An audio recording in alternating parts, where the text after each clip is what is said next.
Keeping up with your work, studies, and tasks can sometimes be a challenge.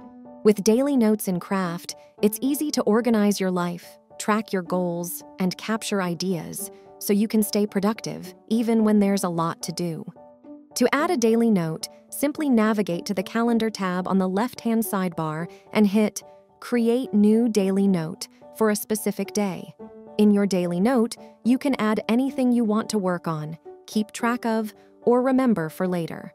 Daily notes are perfect for keeping on top of the day's tasks and priorities, tracking your habits or fitness goals, journaling, or just recording what you got done that day.